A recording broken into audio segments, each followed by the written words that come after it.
Beneath the rolling plains of Cappadocia, Turkey, lies a secret that defies imagination. To the eye above ground, the region is already strange. Cone-shaped rock spires, carved churches, and valleys etched by time. But what lies underneath makes it one of the greatest mysteries of the ancient world. Imagine a city, not built upon the earth, but carved deep within it.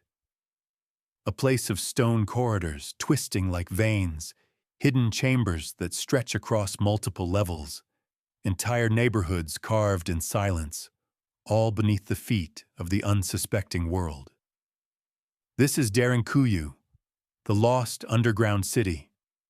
Historians estimate it could shelter 20,000 people, along with livestock, food storage, chapels, even schools. A labyrinth of stone extending 18 stories underground. It is not a simple cave system, nor a handful of shelters. It is an engineered city, designed with precision and forethought.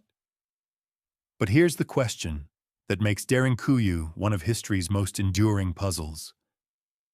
Who built it, and why? Mainstream archaeology can offer only theories. Some say it was dug by early Christians fleeing persecution. Others suggest the Hittites, masters of Anatolia, created its first layers. And then there are whispers of something even older, an unknown civilization, lost to memory, who carved an entire world beneath the earth before vanishing into history. Derinkuyu does not fit neatly into the story of human progress. Its ventilation shafts, water wells, and defense mechanisms suggest advanced planning. Its sheer scale raises questions about time, labor, and technology. Standing inside its tunnels, one feels the unsettling truth. This was not a temporary refuge. It was a city meant to last. And perhaps, a city meant to survive something. Because if you ask the people of Cappadocia, they'll tell you an old legend. A legend of a time when the surface of the earth was not safe. A time when humanity had no choice but to go underground. But how did we even find this hidden city, after centuries of silence? The answer begins not with archaeologists, but with an ordinary villager, and a simple crack in a wall. The year was 1963, in the small town of Derinkuyu, nestled in Turkey's Cappadocia region. Life here was quiet, rural, and simple. Farmers tended their flocks, families baked bread in stone ovens, and the world rolled on without much change. But one evening, a villager renovating his home broke through a wall. Behind it, he expected perhaps another small room or storage space. Instead, he found darkness, a hollow that seemed to breathe back at him. The more he explored, the more unsettling it became. Narrow passages, stairwells leading downward, and rooms far larger than any basement should be. What began as a crack in plaster quickly spiraled into the discovery of a lost world. Word spread, and soon archaeologists descended upon Derinkuyu. What they found left them stunned. This was not just a cellar. It was not even just a cave. It was an underground metropolis, spreading far beneath the village. Each level revealed more chambers, kitchens with soot-stained ceilings, stables with stone feeding troughs, chapels carved with crosses, and vast communal rooms capable of hosting gatherings. The villagers had been walking above a buried city for centuries, without realizing it. Archaeologists uncovered a network stretching 11 levels deep, some estimates suggest up to 18 floors, and plunging more than 280 feet underground. It had space for thousands of people, perhaps 20,000 or more. Even more astonishing, the engineering worked flawlessly. Ventilation shafts rose like hidden lungs through the earth, drawing in fresh air even to the lowest depths. Wells tapped underground water, ensuring no one had to surface. Massive stone doors, Circular boulders weighing up to 1,000 pounds stood ready to seal corridors shut. They could only be rolled open or closed from the inside, a defensive feature that suggests the city was built with danger in mind. Whoever built Derinkuyu was not only preparing to live underground, they were preparing to survive underground. A puzzle to archaeology. The discovery triggered immediate debate. Who had the knowledge, patience, and reason to dig a city of this magnitude? Some pointed to early Christians. In the 2nd and 3rd centuries CE, they fled Roman persecution, and Cappadocia became a known refuge. Hidden chapels carved into the stone supported this theory. But the lower, deeper levels of Derinkuyu appear far older than Christian history here.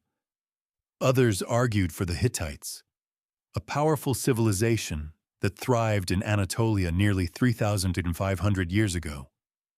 Their stonework and engineering were advanced, but there is no definitive evidence linking them to Derinkuyu. Still others whispered of something more mysterious, that Derinkuyu may predate both, perhaps stretching into the Neolithic age, when early humans first experimented with permanent settlements. For the people of Derinkuyu, the discovery wasn't entirely a shock. Their grandparents had always told stories of tunnels beneath the earth, of passages connecting villages, of shelters where the people once hid from fire and sword. But no one imagined the scale. Imagine being that villager, chiseling through a wall, only to step into a passage that seems endless. What thoughts raced through his mind? Was it excitement? Or fear, the eerie sensation that something had been left behind, deliberately hidden, for reasons long forgotten? And perhaps the strangest question of all, what else lies beneath Cappadocia that we haven't yet uncovered? Because Derinkuyu is not the only underground city in the region. In fact, Cappadocia holds dozens of them, interconnected like a spider's web. But none rival the scale, complexity, and mystery of Derinkuyu. What could drive a people to carve such cities, to live in silence beneath the soil, and to guard their entrances with massive stone doors? To answer that, we must step deeper, not just into the tunnels, but into the very minds of the architects who carved them. Because Derinkuyu is not just a discovery, it is a message from the past. But the message is incomplete. To understand it, we must next explore the impossible. How this city was built, and whether it should have been possible at all. When archaeologists first mapped the tunnels of Derinkuyu, one question echoed through every chamber. How? How could an ancient civilization, with nothing but primitive tools, carve an entire city beneath solid volcanic rock? This was not soft earth. The region of Cappadocia is made of tough, a hardened volcanic stone. Easier to cut than granite, yes, but cutting passageways wide enough to house livestock, store food, and shelter thousands of people would have taken decades, if not centuries. And yet, Derinkuyu wasn't just functional, it was sophisticated.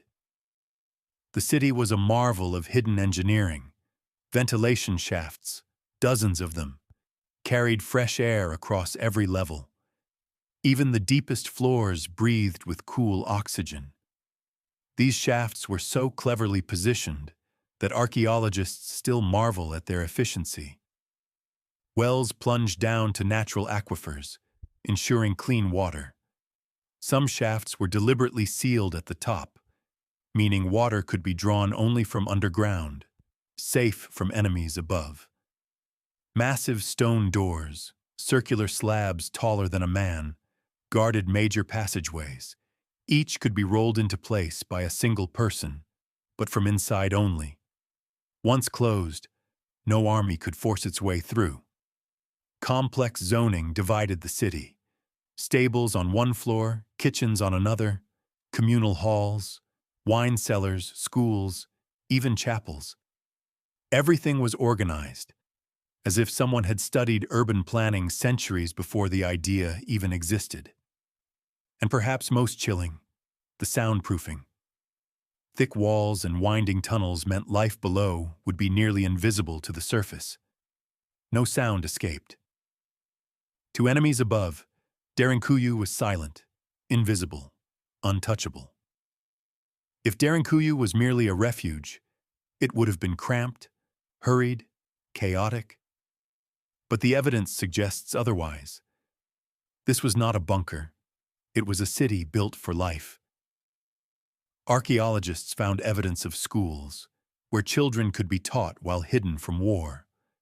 Storage rooms suggested grain and wine were stockpiled to last for months.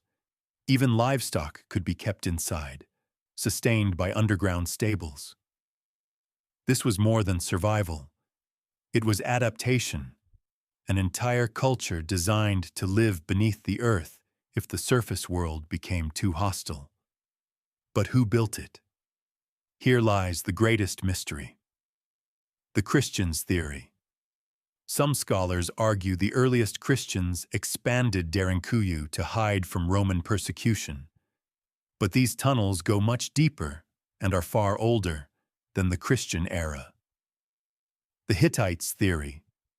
Others credit the Hittites, masters of Anatolia, around 1600 BCE. They were skilled builders and warriors, and they certainly had reasons to hide from enemies. But once again, there's no definitive evidence. The Phrygians' theory. Another possibility is the Phrygians, an Iron Age people who followed the Hittites. Their culture was advanced, but could they truly carve such depth? And then comes the radical suggestion, one that archaeologists whisper more than publish. Derinkuyu may predate all of these civilizations. The city's foundations might stretch back to the Neolithic period, more than 9,000 years ago. If true, it would rewrite everything we think we know about early human engineering. Because if Stone Age humans built Derinkuyu, then our ancestors were far more advanced than history admits. The unanswered questions. No matter which theory you choose, the puzzles remain. Why go so deep when a few chambers near the surface could serve as shelter? Why construct massive stone doors weighing tons if they weren't defending against something? And why are there dozens of other underground cities in Cappadocia, all interconnected, as though part of a much larger system? It's almost as if ancient Anatolia was preparing for something more than invasion, something larger, something global. As one archaeologist put it, Derinkuyu was not built for comfort. It was built for survival. But survival from what? Invading armies? Climate catastrophe? Or something even older? Something we no longer remember. And so, as we descend deeper into Derinkuyu's mystery, we confront a possibility more unsettling than its tunnels. Perhaps the people who built it were not simply hiding. Perhaps they were running. Running from something that still lies buried in history's shadows. Derinkuyu was not an accident. No civilization spends years, perhaps centuries, carving a metropolis into stone without reason. To understand this city, we must confront the question that lingers in every shadowed tunnel. Why? Theory 1. A fortress against war, the most conventional explanation is war. History tells us that Anatolia was a crossroads of empires. Hittites, Assyrians, Persians, Greeks, and Romans all passed through, often with blood in their wake. Derinkuyu, with its rolling stone doors and hidden ventilation, fits perfectly as a fortress beneath the earth. When enemies swept across the plains, families could vanish underground, sealed away until danger passed. The design even suggests defensive genius. Narrow corridors that allowed only one invader at a time, choke points that could be easily guarded, and secret escape tunnels to the surface. In this sense, Derinkuyu was more than a shelter. It was a weapon of invisibility. But there's a flaw in this theory: the sheer scale. Why build a city for tens of thousands when smaller hideouts would suffice? Why construct miles of tunnels when only weeks of refuge might be needed? Unless the threat was not just an army, but something much larger. Theory 2. Refuge from catastrophe. Some scholars propose another possibility, that Derinkuyu was built to survive natural catastrophe. The Cappadocia region lies in a volatile geological zone. Earthquakes, volcanic eruptions, and shifting climates have plagued it for millennia. Living underground would shield inhabitants from ash clouds, deadly winters, or even solar extremes. Imagine a volcanic eruption blackening the sky, crops failing, and toxic air sweeping the land. Derinkuyu, with its ventilation shafts, sealed doors, and water wells, could function as a doomsday vault. Not just for people, but for the very survival of a culture. In this light, the city becomes less of a fortress and more of a lifeboat. Theory 3. A hidden religious world. Other archaeologists see in Derinkuyu something more spiritual.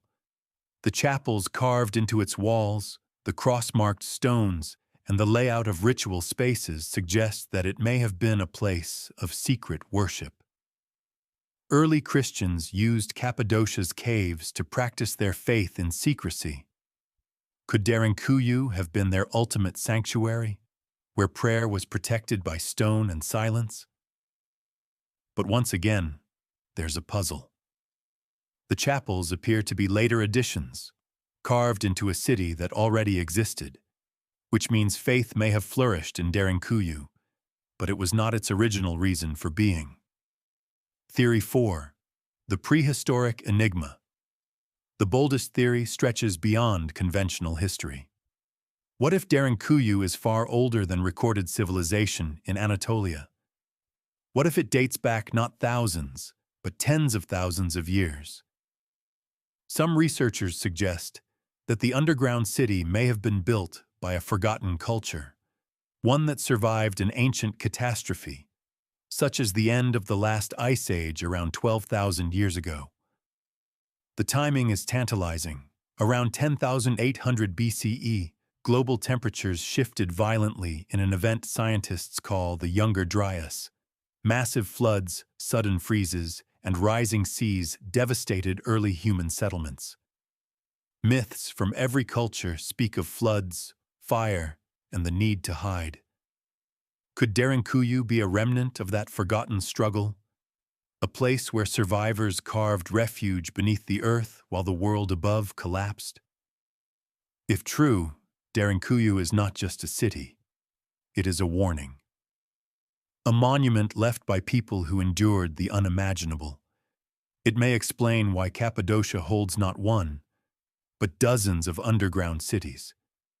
It may explain why the tunnels were so carefully engineered, as though their builders had lived through an event that demanded nothing less. And yet, despite all theories, no single explanation fully satisfies the enigma. War explains the defenses, but not the scale. Catastrophe explains the scale, but not the faith-based additions. Religion explains the chapels, but not the engineering genius. Derinkuyu remains a riddle with no key. Walking through its tunnels today, one cannot help but feel that Derinkuyu was not only a refuge, but a secret meant to be kept. Perhaps the silence of its walls speaks louder than words. Perhaps the builders intended for us to wonder, to question, to never fully know. Because the moment we think we have solved Derinkuyu, we realize we are only scratching the surface. And the deeper question remains: what happened to the people who once called this underground labyrinth home? It is one thing to marvel at Derinkuyu's architecture. It is another to imagine what life inside it must have felt like. To step into this hidden world is to cross into a place where the ordinary rules of living no longer applied. The first thing one would notice is the absence of light. No sunrise over the horizon, no warmth of day, no cool glow of night. Instead, life was lit by oil lamps flickering against stone walls. Children may have grown up never seeing the sun during times of crisis, their sense of time shaped not by hours, but by meals, prayers, and the routine of survival. To live in Derinkuyu was to live in eternal twilight, a world where shadows were constant companions. The people of Derinkuyu were not reckless. They had planned for long stays underground. Storage rooms were carved to hold grains, dried fruits, and preserved foods. Archaeologists found wine cellars and presses, evidence that they not only stored food, but also continued traditions of daily life even below ground. Livestock, too, had their place. Entire stables were cut into the rock, complete with feeding troughs. The smell of animals must have filled the lower chambers, mingling with the smoke of cooking fires. It was a closed ecosystem, sustained by ingenuity. Perhaps the most vital feature of Derinkuyu was its wells. Some shafts reached natural aquifers, supplying fresh, cool water to every level. In a world without rain or rivers, this would have been salvation. Even if enemies poisoned surface water, those below were protected.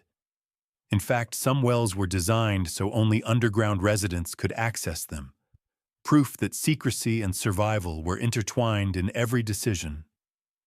Daily life likely revolved around communal spaces. Large chambers served as meeting halls, where families gathered to share meals, stories, and prayers.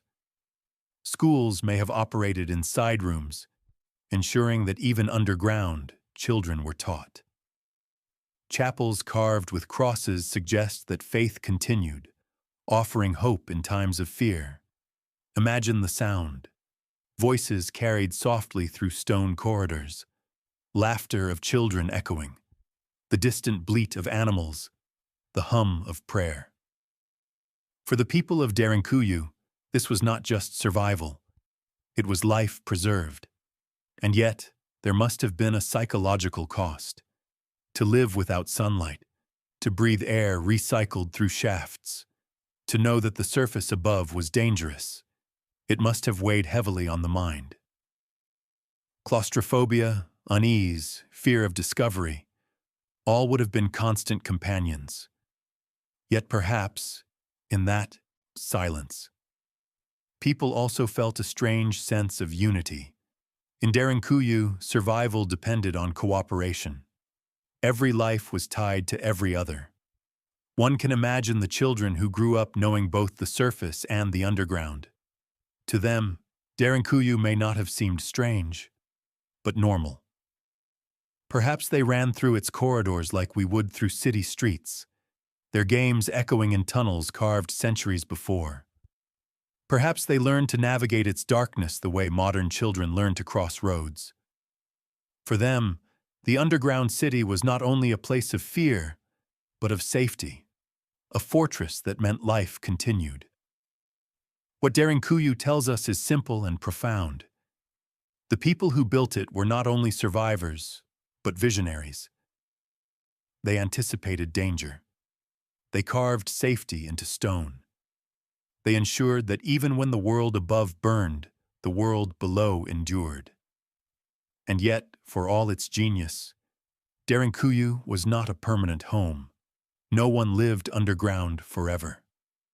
This city was a lifeline, a hidden world meant to be entered when the sky turned hostile, and when the danger passed, its people emerged again into sunlight, leaving behind the silence of the stone.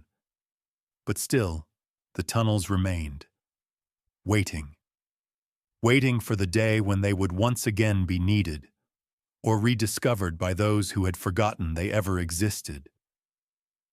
And that rediscovery, centuries later, reopened the question that still haunts us today.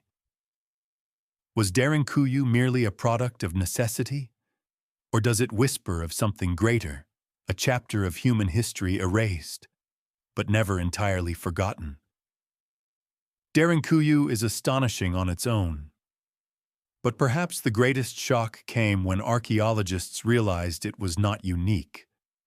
Across Cappadocia, scattered under the rolling hills and strange volcanic formations, there are dozens of underground cities.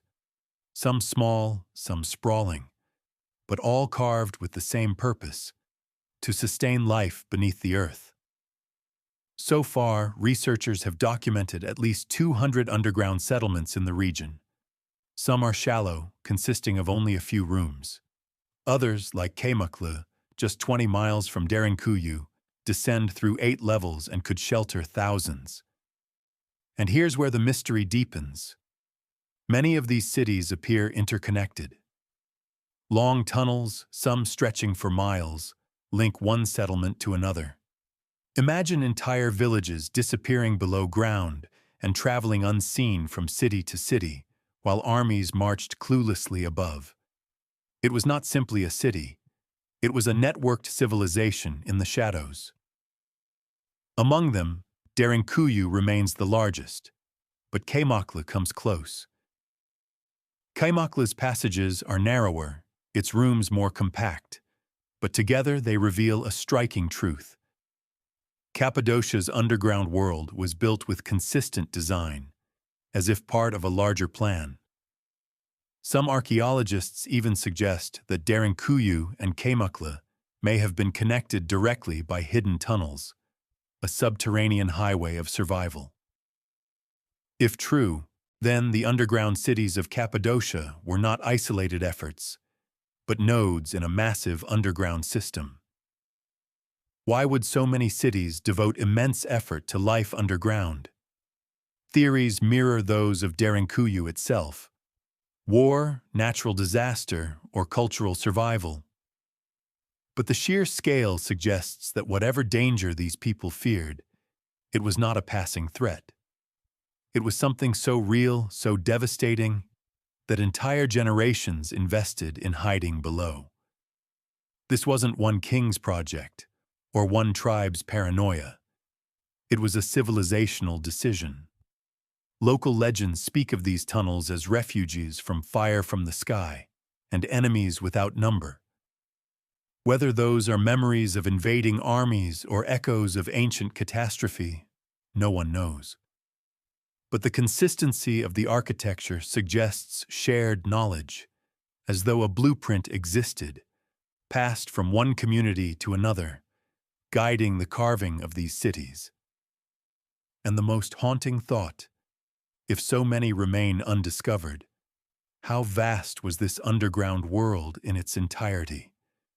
How many miles of tunnels still lie sealed, hidden beneath the earth? Today, Cappadocia is famous for its fairy chimneys, strange rock formations that attract tourists from around the world.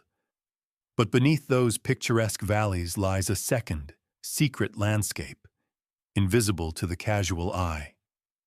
It is as if Cappadocia was built in 2 layers, the one above, open to the sun, and the one below, shrouded in eternal dark.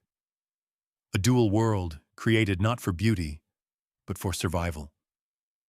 What unites all these cities, Derinkuyu, Kaymaklı, and the countless smaller ones, is a sense of coordination. The same features repeat: stone doors, ventilation shafts, communal halls, stables, storage rooms. This wasn't improvisation, it was design. And that begs a larger question: who first drew the blueprint? Who taught these ancient builders how to turn stone into safety? Could it have been knowledge passed down from a forgotten culture, one erased by time but remembered in tunnels? Or was Cappadocia's underground world an invention born simultaneously in many villages? A shared instinct for survival? One thing is certain: the underground cities transformed Cappadocia into something unlike anywhere else on Earth. A region where people lived not only on the surface, but beneath it. Where survival meant being able to vanish, entire populations swallowed by the earth, leaving their enemies to march above empty fields. It was a world that turned vulnerability into strength, and it worked. Derinkuyu and its neighbors stood the test of time. Long after empires rose and fell, the tunnels remained, silent, ready, and that silence still speaks today.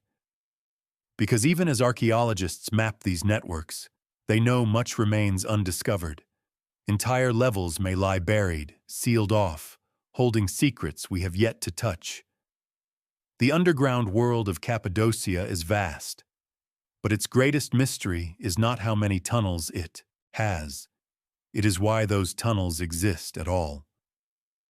And that brings us to the final chapter of this story, the legacy of Derinkuyu and what it means for us today. Even as we reach the end of this descent, one truth becomes impossible to ignore. Derinkuyu is not just an ancient settlement hidden beneath the soil of Cappadocia. It is a mirror reflecting the resilience of humankind, a reminder that survival often demands not strength in open fields, but the courage to disappear into shadows.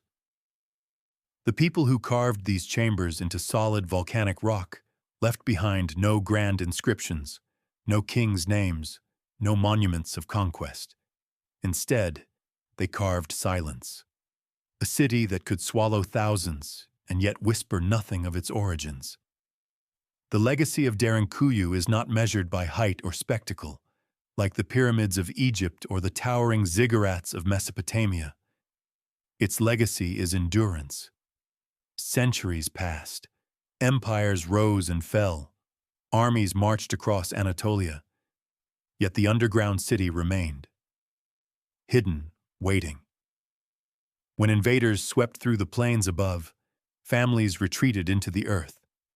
When persecution came, doors of stone sealed tight, and when time itself sought to erase it, Derinkuyu endured in darkness, untouched, until rediscovered by chance in 1963.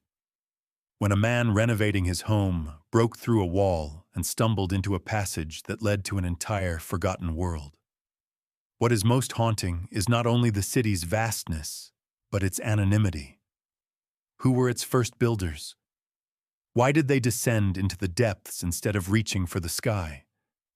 Were they a people hiding from enemies, or a civilization living by choice beneath the earth? Archaeologists argue over the dates. Some claim the Phrygians of the 8th century BCE. Others suggest even earlier, perhaps the mysterious Hittites or cultures long before them. Yet none can say with certainty. The walls themselves hold their secrets too tightly. And so, the mystery lingers. Perhaps the most enduring gift of Derinkuyu is not its stone passages, but its questions. In those dark tunnels lies a puzzle history has yet to solve, an unspeaking witness to human fear, ingenuity, and survival. A reminder that history is not only written in monuments bathed in sunlight, but also in caverns where the light of torches once flickered against damp stone. As you imagine the last family sealing themselves behind those massive rolling doors, breathing quietly as danger passed above, ask yourself, how much of our world is still hidden? How many stories lie buried beneath our feet, waiting for a single strike of a hammer or the collapse of a forgotten wall to reveal them? Derinkuyu whispers that for every city we know, there may be another in shadow. And perhaps that is its true legacy, to remind us that the past is not gone. It waits, patiently, in silence.